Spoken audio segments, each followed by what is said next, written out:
Eh bien, bonjour Olivier, content de te revoir. Ça fait un Salut bout de Seb. temps. Ça fait un bout de temps, hein. Donc, aujourd'hui, on va faire une petite interview sur le fait que tu sors une nouvelle formation après un beau succès sur tes formations Lightroom et Photoshop.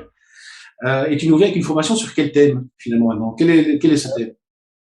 Alors, elle n'est pas tout à fait nouvelle, hein. En fait, je l'ai déjà lancée en novembre dernier, de l'année dernière. Mais directement après, j'ai fermé les portes de la formation. Et là, en fait, je les rouvre ici très prochainement. Et donc, c'est sur la composition, en fait. Donc, c'est une D'accord. formation de type court. Qu'est-ce que tu veux dire par formation type court? C'est Et parce qu'en fait, je dispense différents types de formations. J'ai ce qu'on appelle les formations de type long, qui s'étalent sur plusieurs mois, comme la formation sur Photoshop de 36 heures ou Lightroom de 25 heures, très bonne avec un formation. suivi semaine par semaine, et des formations de type court, plus accessibles, qui font en général, celle-ci, par exemple, sur la composition, elle fait 4 heures, avec encore 2 heures, je crois, de bonus vidéo par Damien Bernal. Mais voilà, c'est le principe, c'est de faire des formations aussi qui demandent moins de temps et d'investissement également, afin qu'elles soient accessibles un peu au plus grand public. Au plus grand public. Ok, d'accord. Donc, une composition. Alors, pourquoi le thème de la composition de la photo? Explique-moi un petit peu d'où te vient cette idée et pourquoi. Mais en fait, l'idée m'est venue sur base de mon expérience sur les stages. Donc, j'accompagne des voyages photos depuis 2017. Et donc, j'ai croisé des dizaines et dizaines de stagiaires. Et j'ai vu qu'un des plus gros problèmes, c'était pas même la maîtrise technique, etc., mais c'était vraiment la composition. Beaucoup de photographes, en fait, n'ont pas accordé suffisamment d'importance à l'apprentissage de la composition, sont tout de Ouais. suite passés aux trucs techniques, etc., ou même au post-traitement, alors que la base de tout, quand même, à la base, c'est le cadrage. Même si on est d'accord, on peut tout à fait recadrer en post-traitement, mais il faut quand même savoir comment recadrer et quelles sont les règles, finalement, qui fonctionnent mieux que d'autres. D'accord. Donc, en fait, c'est une formation qui ne se veut pas spécialement technique, mais plus apporter un œil artistique aux personnes, finalement, si je comprends bien ce que tu dis. Exactement. Exactement, parce que souvent les gens se demandent, tiens, pourquoi telle photo marche ou marche pas. Il faut savoir qu'il n'y a pas que la composition qui est un élément dans la réussite d'une photo, hein. Il y a plein de critères. Il y a l'émotion en premier, mais la composition, c'est l'art de mettre en valeur son sujet. Donc déjà, il faut, en théorie, pour avoir une bonne photo, avoir un bon sujet. Forcément, vous pouvez avoir la meilleure composition du monde. Si il n'y a pas un bon sujet, la photo ne sera pas considérée comme très bonne. Mais si vous avez un bon sujet, mais que votre composition est pauvre, bien, forcément, elle plaira moins. Et souvent, on voit des photos qui marchent bien, mais on ne se rend pas compte, en fait, pourquoi elles marchent bien. Et la composition est un de ces facteurs-là. D'accord. C'est le fait d'avoir amené le regard vers le sujet d'une certaine manière qui fait que c'est plus plaisant que si on n'avait pas pensé à ça en prenant la photo. Donc, ça va permettre aux gens, normalement, de décupler les gens qui sont très techniques vont pouvoir décupler la qualité de leurs photos et s'améliorer. Exactement. Exactement. Moi, sincèrement, en fait, j'ai adapté cette formation sur base de deux formations américaines que j'ai suivies moi-même il y a quelques années et qui m'ont aidé vraiment à franchir un pas dans ma photographie. Parce que, bon, je ne viens pas d'école d'art à la base, hein, donc je suis web designer, mais j'ai Ouais. appris à ce moment assez tard, donc en 2008, dans ces eaux-là. Et avant, ben voilà, je ne connaissais pas vraiment l'art, la peinture, etc. Donc, j'ai pas un background, on va dire, artistique. Et donc, ben, forcément, comme tout le monde, je faisais les mêmes erreurs que je vois répétées constamment chez les débutants, voire même chez des photographes plus confirmés. Et en fait, c'est d'avoir suivi ce type de formation, découvrir en fait ce qui Mhm. existe. Parce que le problème, c'est que souvent, ben oui, on a entendu parler de la règle des tiers. La règle des tiers, tout le monde connaît plus ou moins, et c'est vrai que c'est une bonne base, mais le problème, c'est qu'en dehors de ça, on ne sait pas trop ce qu'il y a d'autre. Oui, la symétrie, on a entendu vaguement parler, mais en réalité, il existe plein de choses en composition, de règles qu'on ne connaît pas, mais qui permettent d'enrichir l'image. Donc, c'est très bien parce que finalement, la règle des tiers, c'est la sacro-sainte règle que tout le monde veut appliquer et que tous les photographes te descendent à la limite si tu ne respectes pas. Donc, tu vas porter un œil nouveau à la photo avec ça. En Voilà, tout cas, en partie. la règle des tiers, c'est une très bonne base, hein, et je la conseille à tous les débutants, puisque forcément, c'est mieux d'appliquer une règle des tiers que de toujours centrer son sujet. Mais après, il n'y a pas que la règle des tiers. Parce que le problème de la règle des tiers, si vous n'appliquez que la règle des tiers, c'est que vos photos, à la fin, ça va se ressentir que c'est toujours le même type de cadrage. Alors que, en fait, qu'est-ce qui fait que votre travail photographique est intéressant? C'est le fait qu'il soit aussi varié.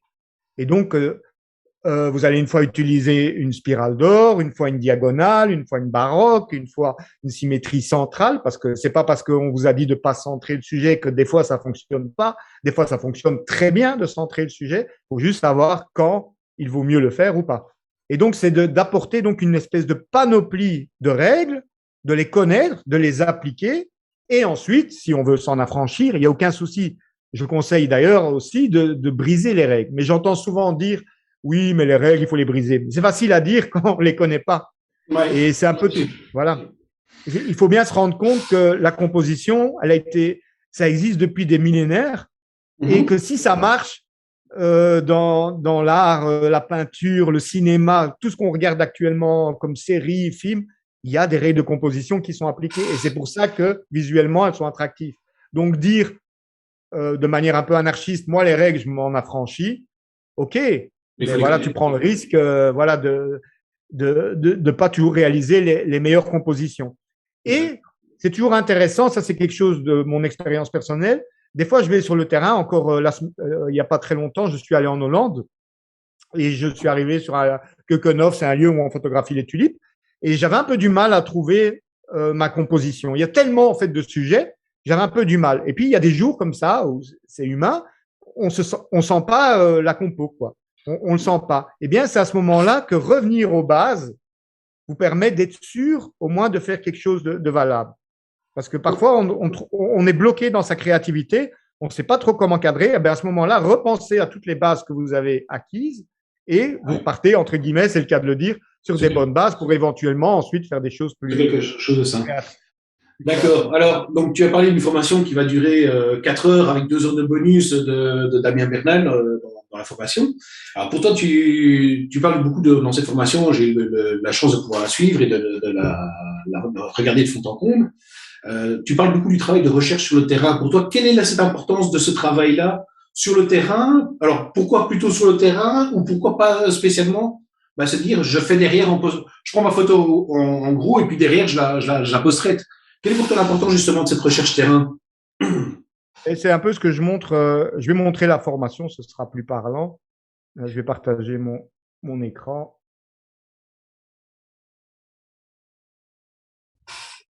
Donc voilà, donc dans cette formation en fait que j'ai créée en plusieurs modules, dans le premier module en fait on voit les bases du cadrage, donc comment évaluer correctement un cadrage. Il n'y a pas que les règles de composition, il y a comment aussi évaluer une photo. Ensuite dans le module 2 là on aborde en fait les règles de composition, les fameuses règles dont je vous ai parlé, mais qui pour moi sont essentielles à connaître. Et ensuite, comme vient de me demander Seb justement, quelle importance a la recherche sur le terrain? Et là, j'ai voulu être pratique plutôt que de juste faire de la théorie. Et donc, vous me verrez en fait sur le terrain, d'abord dans un milieu de type nature. Là, vous me verrez en train de chercher, je vais couper le son, des compos dans une vallée, voilà, avec des cascades. Et vous verrez en fait toute la démarche que j'ai de recherche sur le terrain, tourner autour du sujet, etc. Chercher si ça fonctionne mieux en mode paysage ou en portrait, etc. Et ensuite, j'ai refait le même type d'exercice, mais cette fois en milieu urbain, parce que forcément, on rencontre pas le même genre d'obstacles en milieu urbain. Vous savez aussi bien que moi qu'il y a plein de poubelles, qu'on contrôle pas l'environnement. Hein, en photo de paysage, on contrôle pas son environnement. Et donc, comment tirer le parti au maximum des éléments qui se trouvent sous nos yeux, sans pour autant avoir trop de ce qu'on appelle la pollution visuelle, hein, donc les choses qui ne sont pas nécessaires pour comprendre notre sujet. Et donc tout ça, je montre en pratique sur le terrain. C'est un peu sous le format, ceux qui connaissent ma chaîne YouTube, j'ai lancé une série qui s'appelle Itinéraire d'une photo, où vous me voyez de la prise de vue à l'image finale, toute la réflexion de composition qui est en amont avant de déclencher. D'accord. Je vois un truc. On peut télécharger des vidéos sur la formation parce que je vois en dessous. Donc, tu es dans le module 4 ici, la vidéo que tu montres. Je vois qu'on peut télécharger la vidéo. Donc, ça veut dire qu'on peut la garder chez soi ou? Oui. En fait, quand vous inscrivez à la formation, vous avez accès à toutes les vidéos directement. Hein. C'est pas comme les formations longues où il y a un accès programmé toutes les semaines et donc vous pouvez les télécharger pour les regarder. Il y a dans les modules théoriques, il y a aussi également un résumé PDF de chaque leçon que vous voyez, voilà, vous pouvez voir ici, qui vous permet en fait de rapidement vous rappeler un peu tout ce qui a été dit dans la vidéo. Ça vous évite de regarder la vidéo. Donc voilà, et alors il y a également une partie exercice, puisque comme vous le savez bien, apprendre des choses sans les mettre en pratique, ça sert pas à grand-chose. Et donc j'ai prévu dans le module 2, voilà, sur les règles de composition, un exercice pratique qui consiste à aller reproduire en fait les différentes règles. Donc vous pouvez imprimer ici ces règles de composition au format PDF, et je vous conseille d'aller l'exercer. D'ailleurs, vous pouvez publier vos exercices sur mon groupe formation, mon groupe privé formation, pour que je vous donne un feedback sur vos exercices. Ok, donc là, on vient de parler vraiment du contenu de la formation en lui-même, mais tu m'as pas vraiment répondu à la question de l'importance de la recherche finalement de la vidéo sur le terrain. Parce que voilà, ici, tu montres bien le contenu, on voit bien tout ce qu'on peut faire, mais pourquoi est-ce que c'est plus important de le faire en recherche terrain que de le faire en post-processing, par exemple? Eh bien, parce que ça dépend du type de photo. Il y a deux choses. Il y a les photos, on va dire, statiques, et il y a les photos en dynamique. Donc, quand je vais prendre le cas des photos dynamiques, puisque c'est plus simple en termes, entre guillemets, plus simple à expliquer. C'est que, par exemple, vous faites de la photo animalière d'oiseaux ou vous faites de la photographie de rue. Là, qu'est-ce qui est le plus important? C'est l'instant. Et donc là, évidemment, on ne peut pas toujours composer comme on veut. Par exemple, en animalier, vous le savez aussi bien, à part sur les nouveaux hybrides qui permettent de suivre l'œil de l'animal, etc. En gros, on vous dit, il vaut mieux mettre le collimateur central où il y a le meilleur autofocus. Et donc, bah, forcément, le but, c'est d'attraper l'animal, et après, on pense à songer à sa composition. Donc, je fais pareil, je recadre après en post-traitement des photos d'oiseaux, c'est inévitable. Mais néanmoins, si on regarde l'approche des meilleurs photographes animaliers, ils ont une approche de composition, parce que les photos qui gagnent les concours, etc., de photos animalières, ce sont des photos qui sont bien composées. Et à la prise de vue, parce que d'ailleurs, dans les concours internationaux, il y a des règles qui n'autorisent pas certaines retouches. Et au niveau du recadrage, je ne sais plus exactement, mais je sais qu'ils ne peuvent pas recadrer comme ils veulent, quoi. Et ils peuvent recadrer de 10% l'original, voire même pas du tout. Ce qui veut dire qu'il faut avoir pensé sa composition. Et donc, même dans des trucs comme ça, dynamiques, eh bien, il faut avoir repéré où l'animal va et se placer correctement pour avoir une chouette compo. D'ailleurs, ça me fait penser à une photo que j'avais réalisée. Par exemple, ici, cette photo-ci, elle a été très peu recadrée, en fait. En fait, j'ai repéré les branches sur lesquelles venaient se poser les guêpiers. Et puis, en fait, j'ai attendu, quoi. J'ai attendu en caché, hein, en affût. Et puis voilà. Et je savais qu'à un moment, il y aurait des sujets dessus. Et c'est ça que font, entre guillemets, les photographes animaliers qui font des chouettes compos. Ça peut arriver que par chance, vous fassiez une photo waouh sans avoir planifié l'arrière-plan, mais c'est quand même assez rare.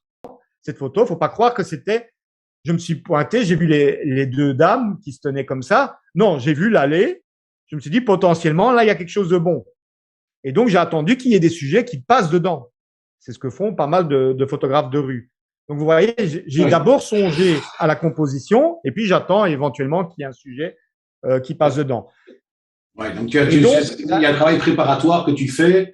Et voilà, donc la préparation sur le terrain, comme tu me demandais, elle est vraiment essentielle. Et au plus tu connais les règles de composition, au plus ça va devenir automatique. C'est-à-dire que tu vas être capable de réagir rapidement. Et c'est-à-dire que je remarque par expérience que quelqu'un qui a appris les règles de compo, eh bien, quand il est sur le terrain, même si d'un coup il voit un sujet au loin, mais qu'il a le temps d'un peu composer, il va être très rapide à trouver quelque chose d'intéressant, une ligne directrice qui va amener vers le sujet, parce qu'il a cette culture de la composition. Alors que le photographe, entre guillemets, qui n'est pas formé, eh bien, lui, bah, il va se concentrer que sur le sujet.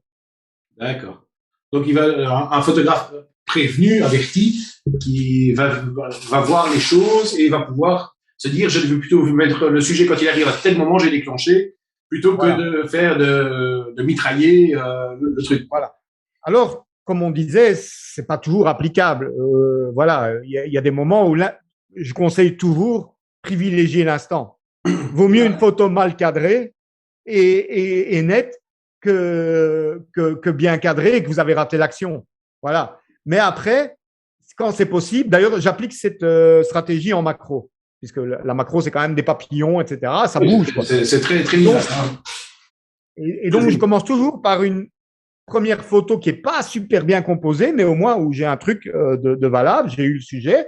Et puis, progressivement, j'essaye, bon, allez, maintenant, j'ai eu ma photo, j'ai assuré, je vais essayer de faire mieux.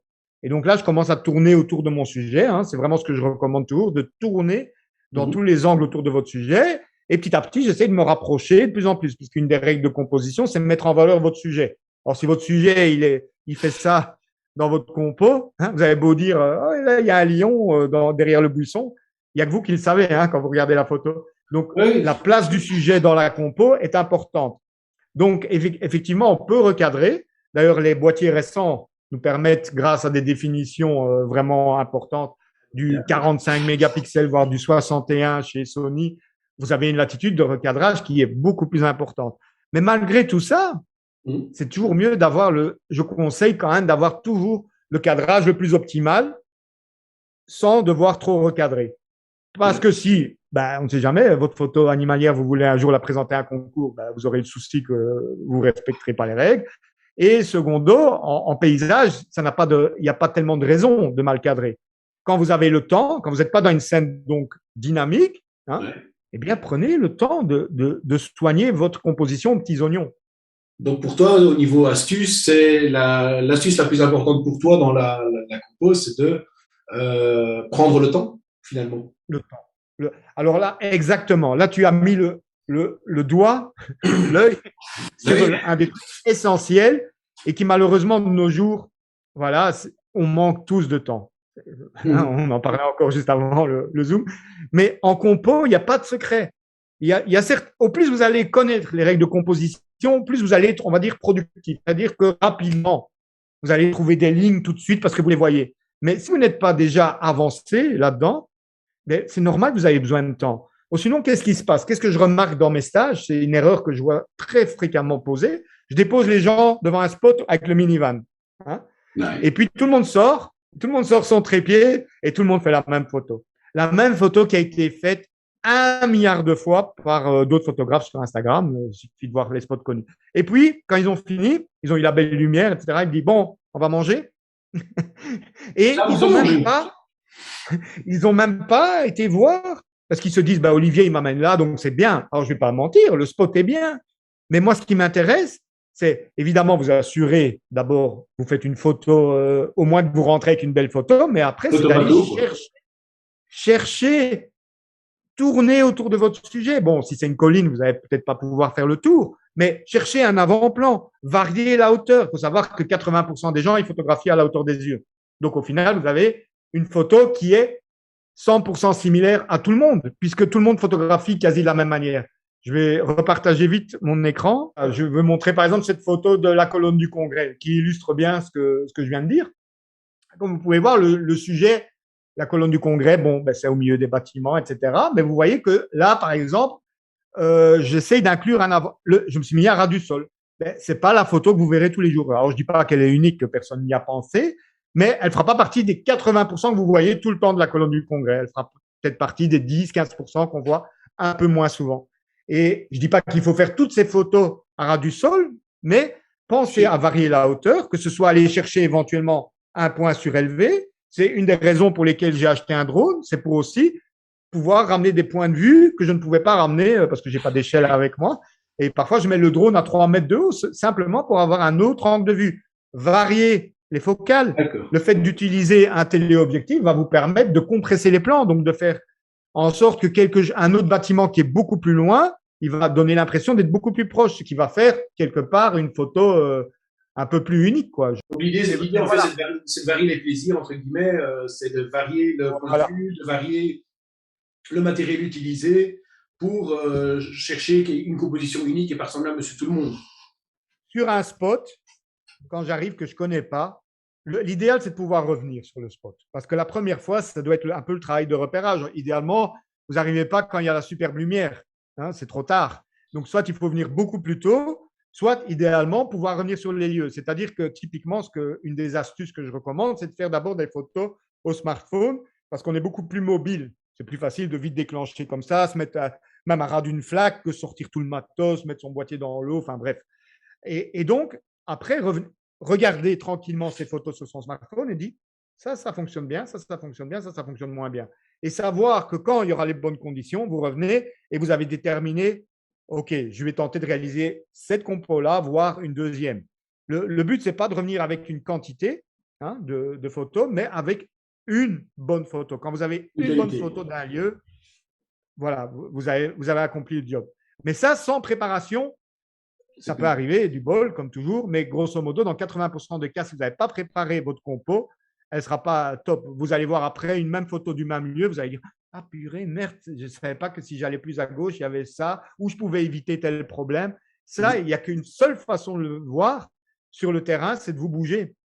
Il n'y a pas de secret, il faut vraiment pas être statique. Le problème principal des photographes, si j'avais qu'un conseil à donner au terme de ce webinaire qu'on est en train de faire ici, cette interview, c'est soyez mobile.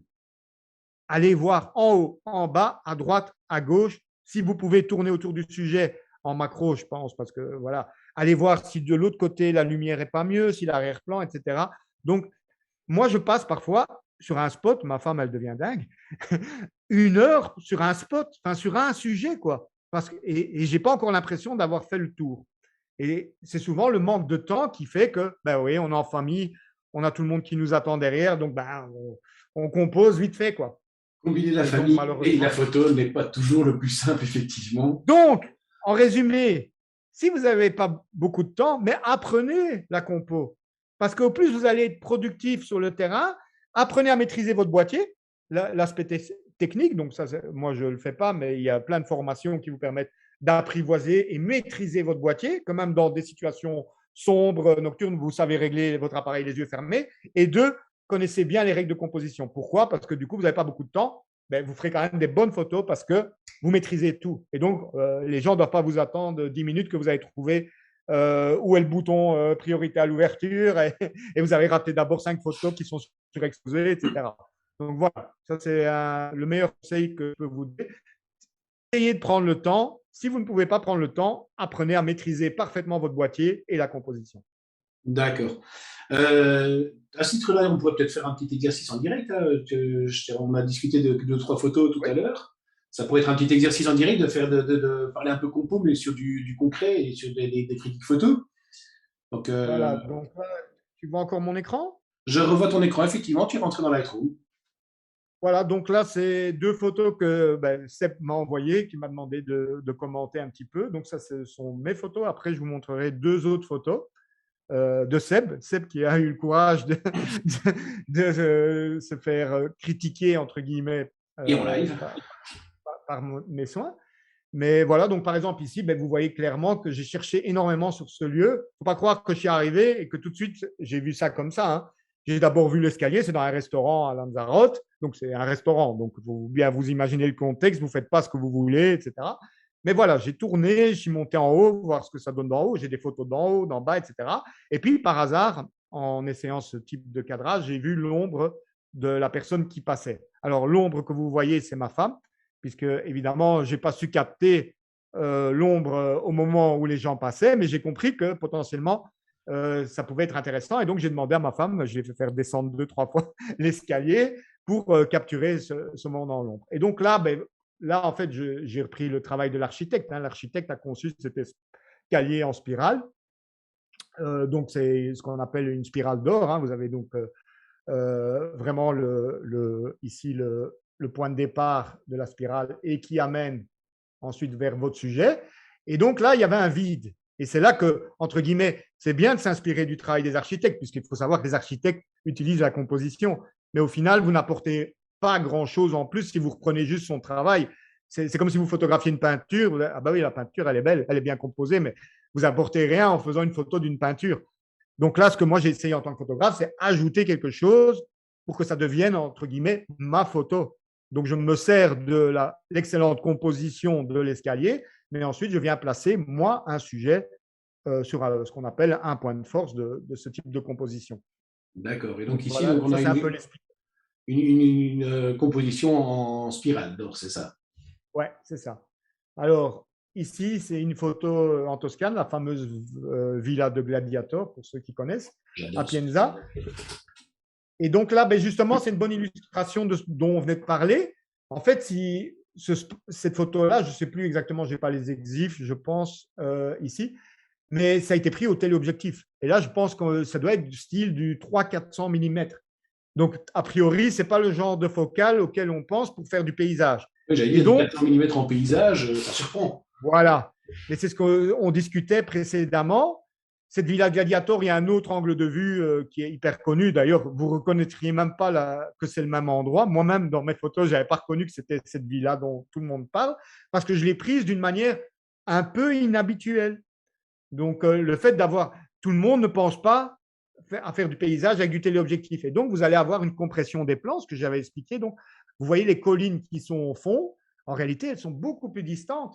Et ici, on en a finalement dans une seule image, on a un plan, deux plans, trois plans, quatre plans, cinq plans, six plans. On a six plans. Il faut savoir qu'en composition, l'alternance de plans, qui est séparée à chaque fois, comme vous pouvez le voir, par ombre-lumière, ombre-lumière, etc., ça fonctionne bien en compo. Alors, ça a été accentué avec du Dodge Burn, etc., mais c'est présent naturellement dans la photo de base. Le Dodge Bond, Donc, c'est un voilà. truc qu'on voit aussi dans tes formations Lightroom que tu apprends aussi. J'en profite pour rebondir. C'est la seule chose qu'on peut apprendre dans tes autres formations également. Toutes ces techniques de Oui, Dodge oui, oui, Burn, bien etc. sûr. Donc, Bien sûr, le post-traitement vous permet d'arriver à votre vision. Ici, on est à l'étape 1. La composition, c'est à la prise de vue. Parce qu'effectivement, on peut faire énormément de choses en post-traitement, mais la composition, c'est plus difficile. Il faut déjà maîtriser. Si on veut déplacer un élément qui était mal placé dans son cadrage, il faut savoir utiliser Photoshop. Dans Lightroom, vous ne pouvez pas déplacer des éléments, enfin pas facilement. Et à part la lune dans le ciel, ce que j'ai montré dans un de mes tutos vidéo, mais tout le monde sait bien que les outils de duplication, etc. de Lightroom ne sont pas très performants pour ça. Donc, moi, ma philosophie, c'est composer le mieux possible, éviter le panneau qui est à gauche ou à droite, etc. Et vous aurez moins de travail en post-traitement. Ce qui est plus amusant, même si on maîtrise le post-traitement, c'est quand même d'aller faire des photos sur le terrain que passer 3 heures derrière l'ordi. Si on peut minimiser par une bonne composition son travail en post-traitement, ben, on a plus le temps de faire d'autres photos, quoi. Voilà, c'est aussi ça. Donc, c'est un win-win finalement. Tu gagnes du temps en compo, tu peux retourner sur le terrain, tu peux ressortir de nouvelles photos. C'est une sorte de win-win voilà. Finalement. On améliore la passion. Tu as trop de… Bah, vas-y. Maintenant, je suis un peu pressé de voir la critique du maître sur les photos de l'humble photographe que je suis. Donc, l'idée, en fait, c'est de varier les plaisirs, entre guillemets, c'est de varier le point de vue, de varier le matériel utilisé pour chercher une composition unique et pas ressemblable à monsieur tout le monde. Sur un spot, quand j'arrive que je ne connais pas, l'idéal, c'est de pouvoir revenir sur le spot. Parce que la première fois, ça doit être un peu le travail de repérage. Idéalement, vous n'arrivez pas quand il y a la superbe lumière. Hein, c'est trop tard. Donc, soit il faut venir beaucoup plus tôt, soit idéalement pouvoir revenir sur les lieux. C'est-à-dire que typiquement, une des astuces que je recommande, c'est de faire d'abord des photos au smartphone parce qu'on est beaucoup plus mobile. C'est plus facile de vite déclencher comme ça, se mettre même à ras d'une flaque, que sortir tout le matos, mettre son boîtier dans l'eau, enfin bref. Et donc, après, regarder tranquillement ces photos sur son smartphone et dire ça fonctionne bien, ça fonctionne bien, ça fonctionne moins bien. Et savoir que quand il y aura les bonnes conditions, vous revenez et vous avez déterminé, OK, je vais tenter de réaliser cette compo-là, voire une deuxième. Le but, ce n'est pas de revenir avec une quantité de photos, mais avec une bonne photo. Quand vous avez une bonne photo d'un lieu, voilà, vous avez accompli le job. Mais ça, sans préparation, ça peut arriver, du bol, comme toujours, mais grosso modo, dans 80% des cas, si vous n'avez pas préparé votre compo, elle ne sera pas top. Vous allez voir après une même photo du même lieu, vous allez dire ah purée, merde, je ne savais pas que si j'allais plus à gauche, il y avait ça, ou je pouvais éviter tel problème. Ça, il n'y a qu'une seule façon de le voir sur le terrain, c'est de vous bouger. Il n'y a pas de secret, il faut vraiment pas être statique. Le problème principal des photographes, si j'avais qu'un conseil à donner au terme de ce webinaire qu'on est en train de faire ici, cette interview, c'est soyez mobile. Allez voir en haut, en bas, à droite, à gauche. Si vous pouvez tourner autour du sujet en macro, je pense, parce que voilà, allez voir si de l'autre côté la lumière est pas mieux, si l'arrière-plan, etc. Donc, moi, je passe parfois sur un spot, ma femme, elle devient dingue, 1 heure sur un spot, enfin sur un sujet, quoi. et j'ai pas encore l'impression d'avoir fait le tour. Et c'est souvent le manque de temps qui fait que, ben oui, on est en famille, on a tout le monde qui nous attend derrière, donc ben, on compose vite fait, quoi. Combiner la Et donc, famille et la malheureusement. photo n'est pas toujours le plus simple, effectivement. Donc, en résumé, si vous n'avez pas beaucoup de temps, mais apprenez la compo. Parce qu'au plus vous allez être productif sur le terrain, apprenez à maîtriser votre boîtier, l'aspect technique. Donc, ça, moi, je ne le fais pas, mais il y a plein de formations qui vous permettent d'apprivoiser et maîtriser votre boîtier, quand même dans des situations sombres, nocturnes, vous savez régler votre appareil les yeux fermés. Et deux, connaissez bien les règles de composition. Pourquoi? Parce que du coup, vous n'avez pas beaucoup de temps, ben, vous ferez quand même des bonnes photos parce que vous maîtrisez tout. Et donc, les gens ne doivent pas vous attendre 10 minutes que vous avez trouvé où est le bouton priorité à l'ouverture et vous avez raté d'abord 5 photos qui sont surexposées, etc. Donc voilà, ça c'est le meilleur conseil que je peux vous donner. Essayez de prendre le temps. Si vous ne pouvez pas prendre le temps, apprenez à maîtriser parfaitement votre boîtier et la composition. D'accord. À ce titre-là, on pourrait peut-être faire un petit exercice en direct. Hein, on a discuté de 2, 3 photos tout Oui. à l'heure. Ça pourrait être un petit exercice en direct de faire de parler un peu compo, mais sur du concret et sur des critiques photos. Donc, Voilà, donc là, tu vois encore mon écran? je revois ton écran. Effectivement, tu es rentré dans Lightroom. Voilà, donc là, c'est 2 photos que ben, Seb m'a envoyées, qui m'a demandé de commenter un petit peu. Donc ça, ce sont mes photos. Après, je vous montrerai 2 autres photos de Seb qui a eu le courage de se faire critiquer, entre guillemets, Et en live. par mes soins. Mais voilà, donc par exemple ici, ben, vous voyez clairement que j'ai cherché énormément sur ce lieu. Il ne faut pas croire que je suis arrivé et que tout de suite, j'ai vu ça comme ça. Hein. J'ai d'abord vu l'escalier, c'est dans un restaurant à Lanzarote, donc c'est un restaurant, donc il faut bien vous imaginer le contexte, vous ne faites pas ce que vous voulez, etc. Mais voilà, j'ai tourné, je suis monté en haut, voir ce que ça donne d'en haut, j'ai des photos d'en haut, d'en bas, etc. Et puis par hasard, en essayant ce type de cadrage, j'ai vu l'ombre de la personne qui passait. Alors l'ombre que vous voyez, c'est ma femme, puisque évidemment, je n'ai pas su capter l'ombre au moment où les gens passaient, mais j'ai compris que potentiellement, ça pouvait être intéressant. Et donc, j'ai demandé à ma femme, je l'ai fait faire descendre 2, 3 fois l'escalier pour capturer ce moment dans l'ombre. Et donc là, ben, là, en fait, j'ai repris le travail de l'architecte. Hein. L'architecte a conçu cet escalier en spirale. Donc, c'est ce qu'on appelle une spirale d'or. Hein. Vous avez donc vraiment ici le point de départ de la spirale et qui amène ensuite vers votre sujet. Et donc là, il y avait un vide. Et c'est là que, entre guillemets, c'est bien de s'inspirer du travail des architectes, puisqu'il faut savoir que les architectes utilisent la composition. Mais au final, vous n'apportez pas grand-chose en plus si vous reprenez juste son travail. C'est comme si vous photographiez une peinture. Ah bah oui, la peinture, elle est belle, elle est bien composée, mais vous n'apportez rien en faisant une photo d'une peinture. Donc là, ce que moi j'ai essayé en tant que photographe, c'est ajouter quelque chose pour que ça devienne, entre guillemets, ma photo. Donc je me sers de l'excellente composition de l'escalier, mais ensuite je viens placer, moi, un sujet sur ce qu'on appelle un point de force de ce type de composition. D'accord. Et donc Donc ici, voilà, donc, on ça a c'est un peu l'esprit. une composition en spirale d'or, c'est ça. Ouais, c'est ça. Alors, ici, c'est une photo en Toscane, la fameuse villa de Gladiator, pour ceux qui connaissent, à J'adore ça. Pienza. Et donc là, ben justement, c'est une bonne illustration de ce dont on venait de parler. En fait, si cette photo-là, je ne sais plus exactement, je n'ai pas les exifs, je pense, ici, mais ça a été pris au téléobjectif. Et là, je pense que ça doit être du style du 300-400 mm. Donc, a priori, ce n'est pas le genre de focale auquel on pense pour faire du paysage. Oui, j'allais Et dire du donc, 400 mm en paysage, ça surprend. voilà. Mais c'est ce qu'on discutait précédemment. Cette Villa Gladiator, il y a un autre angle de vue qui est hyper connu. D'ailleurs, vous ne reconnaîtriez même pas que c'est le même endroit. Moi-même, dans mes photos, je n'avais pas reconnu que c'était cette villa dont tout le monde parle, parce que je l'ai prise d'une manière un peu inhabituelle. Donc, le fait d'avoir… Tout le monde ne pense pas à faire du paysage avec du téléobjectif. Et donc, vous allez avoir une compression des plans, ce que j'avais expliqué. Donc, vous voyez les collines qui sont au fond. En réalité, elles sont beaucoup plus distantes. Et ici, on en a finalement dans une seule image, on a un plan, 2 plans, 3 plans, 4 plans, 5 plans, 6 plans. On a 6 plans. Il faut savoir qu'en composition, l'alternance de plans, qui est séparée à chaque fois, comme vous pouvez le voir, par ombre-lumière, ombre-lumière, etc., ça fonctionne bien en compo. Alors, ça a été accentué avec du Dodge and Burn, etc., mais c'est présent naturellement dans la photo de base. Le Dodge Donc Bot, c'est un truc qu'on voit aussi dans tes formations Lightroom que tu apprends aussi. J'en profite pour rebondir. C'est des choses qu'on peut apprendre dans tes autres formations également.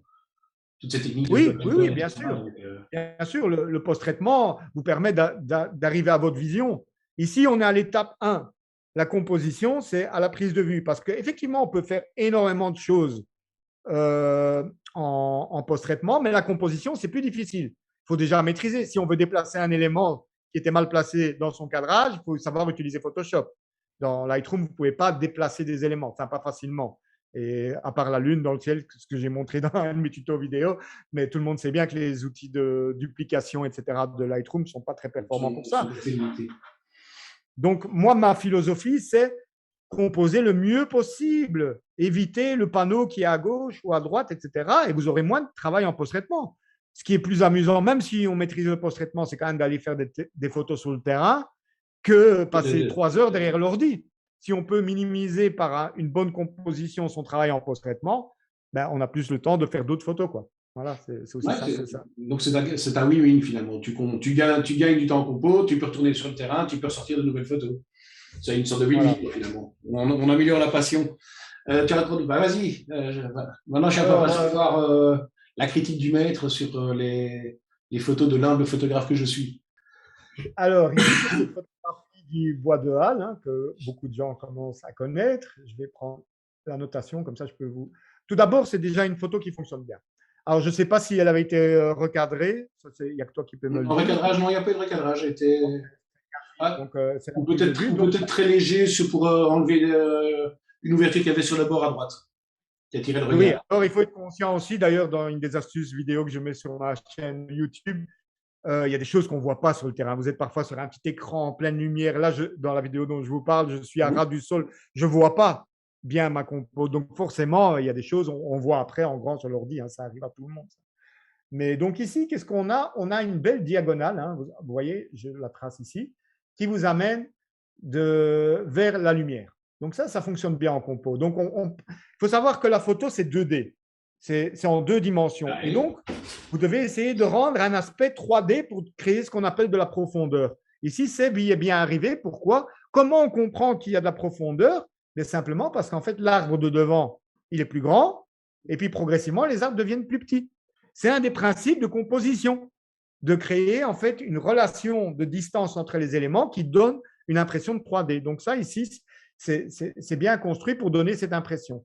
Donc, c'est la taille que ça va aider. C'est la variation de taille qui va donner cette impression de 3D. Voilà, parce que l'image, elle est en 2D. Hein. C'est notre cerveau qui interprète ça, qui sait que ce qui est loin est plus petit ou moins net. Si je reprends 2 secondes la photo précédente, c'est pareil. Regardez ici.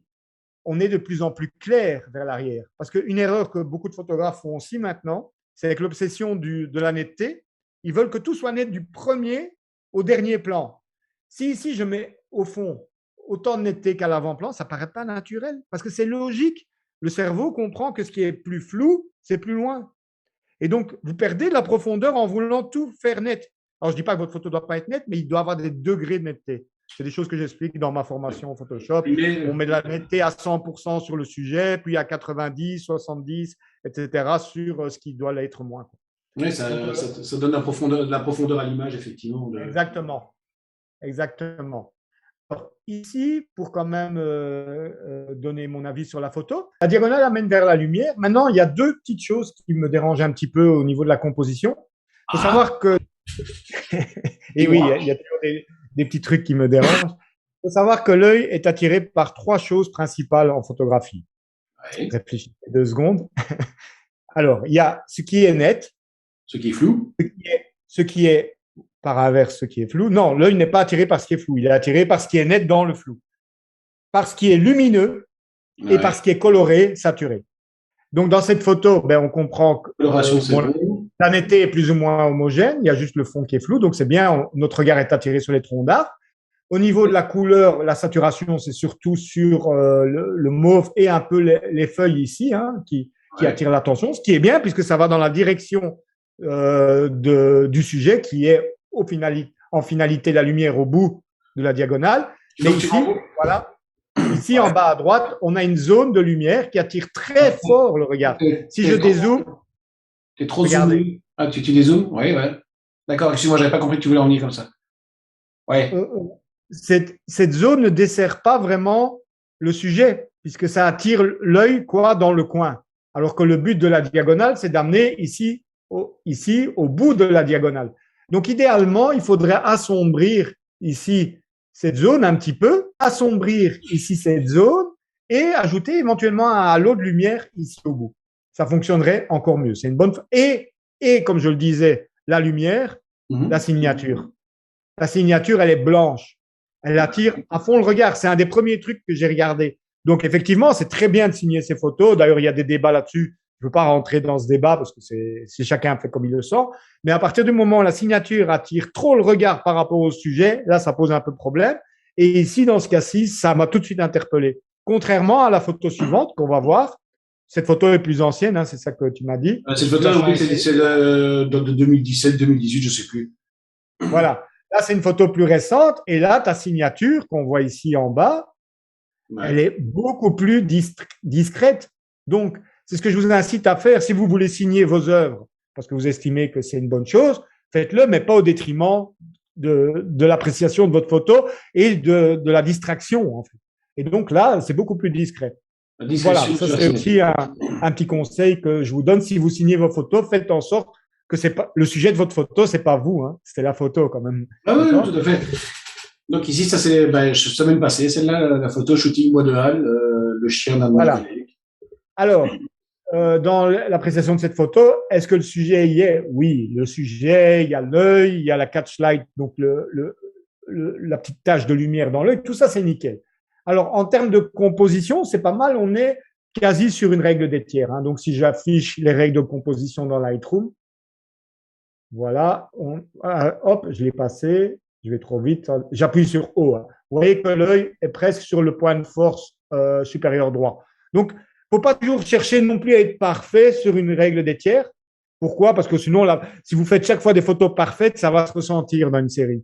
Donc, voilà, grosso modo, on a de l'espace à gauche. Donc, ça fonctionne bien. Maintenant, au niveau des choses qui attire mon regard, c'est de nouveau, en repensant à ce que je viens de dire avant, l'œil est attiré par ce qui est net, l'œil, c'est bien, c'est ce qu'on veut. La partie la plus nette de la photo, c'est la truffe et l'œil. D'accord? Donc, ben oui, c'est bien ensuite, ce qui est lumineux, l'œil est plus lumineux que la truffe, donc on est attiré tout de suite vers le regard, ça c'est une bonne chose. Mais si on regarde bien la photo, il y a d'autres éléments qui attirent mon regard. Il y a par exemple ici, moi, ces taches de lumière. Si vous regardez de nouveau, on dézoome un petit peu, on les perçoit encore mieux. Vous voyez, il va pas dans la direction de la compo. Donc, en théorie, il n'a pas sa place. Retenez, ça c'est un des principes que je donne dans ma formation, mais qui est applicable en général. Less is more. Le moins, c'est le mieux. Au plus vous allez évoluer en photographie, au moins vous allez mettre d'éléments dans votre compo. Que ce soit à la prise de vue, parce que bon, ça, forcément, je me doute que tu n'as pas regardé au flair qui est derrière, mais voilà, il n'y a rien qui vous empêche, c'est très facile de venir atténuer ces zones de haute lumière qui ne vont pas dans la direction du sujet. Hein, d'accord? Alors, deuxième chose, il y a le collier, évidemment, ça, voilà, ça m'interpelle parce que ça me distrait. Je préférerais voir la photo. Alors ça peut être subjectif. Il y a des gens qui vont dire non, mais ben, c'est naturel. Bref, moi, je vous dis ce qui, moi, m'a interpellé, c'est le collier. Parce que regardez le collier, qu'est-ce qu'il forme? Il forme une ligne. C'est bidon, hein, mais il forme une ligne qui va vers l'extérieur. Alors, voilà, soit elle va par là si on la regarde de droite à gauche, mais on lit de gauche à droite en Occident. D'ailleurs, à ce sujet-là, souvent, ça fonctionne mieux une image dans l'autre sens. Hein. C'est statistique, hein, parce qu'on lit de gauche à droite. Donc ici, c'est une image qui va de droite à gauche. C'est pas que vous pouvez pas faire ce genre d'image. Je vous dis juste que ça fonctionne encore mieux souvent dans l'autre sens en symétrie horizontale. Mais donc, vous voyez ici, ces lignes implicites, puisque c'est pas vraiment flagrant qu'il y a une ligne, elles ne desservent pas le sujet. Autre chose qui, moi, m'a attiré le regard, ici, quand j'ai vu la photo, le premier regard, après j'ai compris, j'ai cru qu'il avait un os dans la bouche. Pourquoi? Parce qu'il y a une zone beige ici. Regardez. Oui, c'est son poil arrière. Voilà. Alors, je vais reprendre la souris. Ici, non, c'est juste ici, au niveau de la gueule. Voilà. Alors, viens ici, toi. Voilà. Ici, vous avez cette tache de couleur qui, en fait, c'est le pelage. Hein. J'ai compris après. Mais mon regard a été attiré par cette zone. Et j'ai cru, je vous assure, quand j'ai pas ouvert la photo en grand, quand je l'ai vu comme ça, j'ai cru ici, comme vous voyez, qu'il avait quelque chose dans la gueule. Alors, c'est peut-être moi, il y a que moi qui vois ça. Mais bref, ce que je veux dire, c'est qu'ici, idéalement, il suffit d'assombrir comme pour avoir une homogénéité dans le pelage, comme à droite. Et du coup, on risque pas d'être attiré par ça. Parce que si j'ai été attiré, il y a peut-être d'autres personnes aussi qui le seraient. Alors, je suis d'accord, hein, je suis d'accord, je suis dans du détail. Il faut savoir que c'est tous les détails, les petits détails qui font les grosses différences. Et si petit à petit, dans vos photos, vous allez soigner le détail à droite, le détail à gauche, etc., au final, vous aurez des photos qui, comme je viens de le dire avant, seront plus minimalistes et où on sera moins distrait par des choses. Il faut retenir que essayez d'enlever tout ce qui peut distraire, tout ce qui n'apporte rien au sujet. Éliminez-le. D'accord. Donc ici, éliminer le collier, c'est un petit peu... Oui, oui, je ne sais pas si tu l'as posté sur les réseaux, mais je suis quasi certain qu'il y aura des gens qui t'auront fait la même réflexion. J'ai eu la réflexion sur ma page, sur mon groupe, oui, de 2-3 photographes qui ont dit c'est dommage le collier, mais en même temps le problème qu'il y a, c'est qu'au lieu où on était, les gardiens passaient non-stop, oui, la fragilité du bois de halle, donc il y a le côté... C'est très bien ce que me dit Seb là à l'instant. Il faut toujours évaluer sur le terrain, est-ce que je peux supprimer l'objet, la pollution, la chose indésirable à la prise de vue, par un recadrage, par changer d'optique, enfin bref, tout ce genre de choses, ou est-ce que je suis capable de l'enlever en post-traitement? Ouais. Vous voyez? Ça, il y a plein de choses que je ne sais pas faire autrement. Vous êtes au bord d'une falaise, il y a un poteau, vous n'allez pas non plus vous mettre en danger pour ne pas avoir le poteau. Mais il faut, vous vous dites, tiens, ben, je saurais l'enlever en post-traitement. Bon, donc, bah, écoute, merci pour ces trucs. Donc, bah, on parle d'une formation, mais comment est-ce qu'on peut y avoir accès? Voilà, là, je suis arrivé sur mon site et donc, il y a une page que vous retrouvez dans Formation courte où vous pouvez recevoir en fait toutes les infos. Hein. Donc, en fait, ça s'achète pas directement sur mon site, en fait. Pourquoi? Eh bien, tout simplement parce que je veux vous montrer tout ce qu'il y a dans la formation. Parce que sinon, c'est comme un produit au supermarché, vous achetez, ah ouais, c'est bien. Non, je veux que vous sachiez ce que vous achetez. On n'achète pas un chat dans un sac. Et donc, il y a beaucoup d'informations. Je peux pas tout mettre comme ça sur la page Internet. Donc, ce que je fais, c'est que je vous envoie par email, en fait, progressivement tout ce qu'il y a dans la formation. Vous recevez en plus les 2 vidéos que vous pouvez voir ici, Astuces Compo 1 et 2 gratuitement, même si vous achetez pas la formation. Au final, vous aurez gagné 2 vidéos de prise de vue sur le terrain. Et si jamais vous voulez en savoir un petit peu plus sur la compo, il faut savoir que j'ai créé un petit quiz d'une quinzaine de questions qui vous permet d'un peu évaluer ce que vous connaissez déjà ou pas. Voilà, c'est sans engagement, bien entendu. N'hésitez pas. On apprend toujours quelque chose. Ah, c'est vrai que le quiz, moi, je l'ai fait. J'ai pas été trop mauvais. Tu as mon score en vue ou? Bon, là, je me Il n'est rappelle pas plus. difficile. Mais la moyenne est de 7 sur 15. Ça, je connais la moyenne. Donc, finalement, ça veut dire quand même, il y a beaucoup de gens Il y a quand même une grande demande, quoi, finalement. Il y a beaucoup de gens qui sont, entre guillemets, dans le besoin de pouvoir suivre ce genre de... Il y a un besoin. Pour moi, c'est une des bases. Hein. Je veux dire, voilà, si connaître son boîtier, c'est ce qui va vous faire progresser plus vite en photo. C'est ça, en fait. C'est juste, soit vous essayez d'apprendre par vous-même et on va, par les critiques que vous allez recevoir sur les groupes ou d'amis, etc., qui n'y connaissent peut-être même rien en photo, mais qui vont dire, il y a quelque chose dans ta photo qui fonctionne pas trop, mais je sais pas expliquer c'est quoi. Ben, vous allez apprendre de manière lente. Alors que quand vous formez, ben, vous accélérez votre progression, c'est tout. Mais la moyenne est de 7 sur 15. Ça, je connais la moyenne. Donc, finalement, ça veut dire quand même, il y a beaucoup de gens il y a quand même une grande demande, quoi, finalement. Il y a beaucoup de gens qui sont, entre guillemets, dans le besoin de pouvoir suivre ce genre de... Il y a un besoin. Pour moi, c'est une des bases. Hein. Je veux dire, voilà, si connaître son boîtier, c'est ce qui va vous faire progresser plus vite en photo. C'est ça, en fait. C'est juste, soit vous essayez d'apprendre par vous-même et on va, par les critiques que vous allez recevoir sur les groupes ou d'amis, etc., qui n'y connaissent peut-être même rien en photo, mais qui vont dire, il y a quelque chose dans ta photo qui fonctionne pas trop, mais je sais pas expliquer c'est quoi. Ben, vous allez apprendre de manière lente. Alors que quand vous formez, ben, vous accélérez votre progression, c'est tout. Là, je peux confirmer, effectivement, j'ai été autodidacte pendant de longues années et j'ai suivi quelques formations, que ce soit les tiennes ou d'autres. Et c'est vrai que j'ai remarqué que, ben voilà, avoir un coach et un suivi, ça aide à avancer beaucoup plus vite et aller beaucoup plus loin que ce qu'on pensait pouvoir aller. En photographie, on n'a jamais fini d'apprendre. Et c'est un peu bête d'aller dépenser 2000 ou 3000 euros dans un boîtier, objectif, machin, etc. et pas connaître finalement les bases de la photo, c'est-à-dire maîtriser son boîtier. Combien de fois je vais pas sur le terrain et des gens, ils ont des boîtiers haut de gamme et ils savent juste appuyer ils sont en mode automatique. Ça m'est arrivé, hein, ça m'est arrivé. Non. Ouais, et les modes d'emploi, c'est bien, mais voilà, c'est pas très agréable à lire. Moi-même, j'ai jamais lu le mode d'emploi de mon boîtier. Par contre, vous suivez des formations. On vit à une époque où il est possible de se former dans quasi tous les domaines. C'est incroyable. Bon, il y a beaucoup en anglais, malheureusement, mais il y a énormément de possibilités de formation. Moi, achetez une formation pour maîtriser votre boîtier, apprenez la composition, apprenez la théorie de la couleur, après, apprenez le post-traitement si vous décidez d'aller plus loin encore dans votre photographie. Bref, n'arrêtez jamais de vous former. Sans oublier de connaître aussi les bases de la photo, avec ne fût-ce que déjà le triangle d'exposition que beaucoup de gens maîtrisent et ne connaissent même pas, ils ne savent même pas l'interaction entre les paramètres. Tout à fait. Il n'y a pas un jour où j'apprends pas un truc, de regarder la vidéo de l'un ou de l'autre. Il n'y a pas un jour où j'apprends pas un nouveau truc en photographie. C'est vraiment tellement vaste que voilà, à un moment, il faut prendre le temps, comme tu dis, d'apprendre les bases, hein, de maîtriser techniquement son boîtier, comprendre les histoires de triangle d'exposition. Et après, dès le début, c'est le cadrage, la composition, c'est une des bases essentielles parce qu'une fois que vous les avez, après, vous allez pouvoir vous attaquer à d'autres choses plus complexes en photo, faire des trucs techniques, de l'HDR, des focus stacking et tout ça. Mais tout ça n'a pas de sens si à la base, déjà, vous n'avez pas acquis des bonnes bases de composition. Donc la base, la compo, le boîtier et direction de terrain. Vous êtes déjà bien barré.